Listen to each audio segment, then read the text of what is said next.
Hi, this is Richard from Boat Fittings, and today we're introducing a new element to the channel, which is all about my brother's new boat.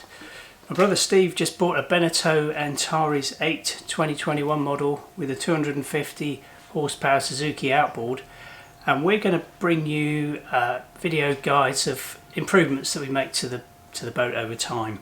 This first one is about installing a VHF radio system, which wasn't particularly easy, and the useful information here is all about getting the wiring sorted out, getting the power and the antenna installation sorted out to the VHF.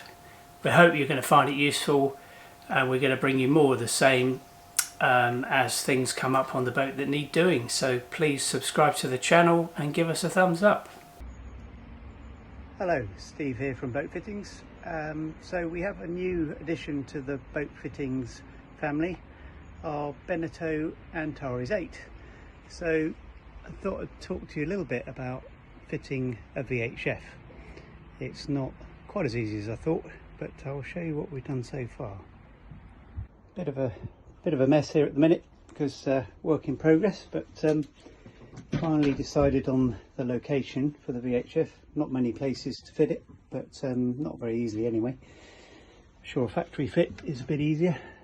No space on the dash, so we decided in the end to fit it down here below the throttle control.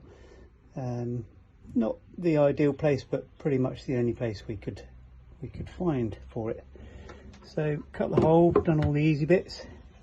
Well, not so easy, but done the hole, and now looking to wire it in.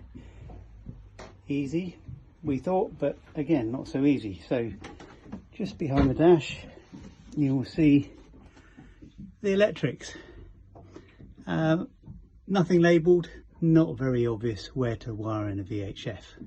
So decided against going into there because don't want to overload a circuit that we don't know much about. So I'll show you what we're doing.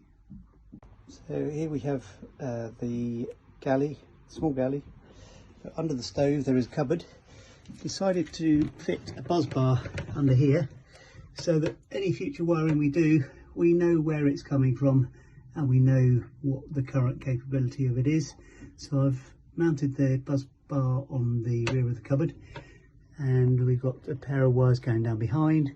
It actually goes down behind that bulkhead there, goes under the floor here, which is just above the water tank, so nice and safe. And it's coming up behind the main electrics board here, which comes out quite relatively easily, and we're going to wire it onto the master switch that controls the leisure battery. So all of that's pretty easy, but the next stage is going to be trying to mount the aerial and find a route through from the top of the roof up there down this pillar, hopefully, for the antenna aerial cable. Struggled for about an hour last night, really didn't get anywhere trying to feed it from the top speaker socket here down through. As I say, really struggled, didn't get anywhere. So spoke to a really good chap, Phil for Outboards Limited, really helpful chap, and he said try feeding up from the bottom underneath the cooker. So that's what I've done, and within 5 minutes we're there. So in the cupboard under the cooker, not the easiest cooker to get into. I recommend taking the door fitch hinges. So there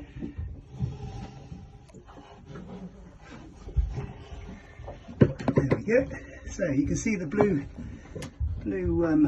rod there that I've managed to poke up, and that goes all the way up through that hole there, and then that now comes out the top through this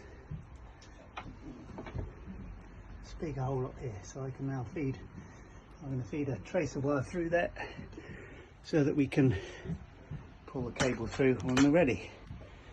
So making progress. I've now fixed the aerial to the roof, and I've managed to get the aerial cable to the top part of the roof, so I'll show you what I've done so far. So on the roof here we've got the antenna, it goes down through the gland on the top of the fixing platform, and I've now managed to get it inside through to the speaker, and it's attached to our pole, our rod, whatever you call it, can't remember. Anyway, so I'm now going to try and pull it down through that hole, down through this into this cupboard here, and then I'll be able to feed it back along to the VHF, which is over here. So I'll now try and do that. So a successful mission. We've now got the aerial cable all the way to the VHF, so it travels along behind the cooker in this aperture down here, all the way up to the roof. I've just fed a little tracer wire through while I'm at it, so if I need to do anything else I can pull it through easily. So it comes through up to the speaker here. So just the final hookup to the VHF left to do. Steve here at Boat Fittings, just doing the final hookup on the VHF. Gorgeous morning here, no one around. Anyway, we've got power now. I've just connected the buzz bar connectors to the isolator switch, so we've got the positive connected to the leisure battery, and we've got the negative to a common earth. Just a point of note, now that those wires are not going through any fuses, it's very important that anything off the buzz bar is fused. So we'll connect up the remaining, so power to the VHF and the aerial next. So we now have a working VHF. Can't use it quite yet because I need to register it to get my MMSI number. But don't forget, all these products are available from Boat Fittings, buzz bars, tinned wire, lots of other useful bits. That's Steve out.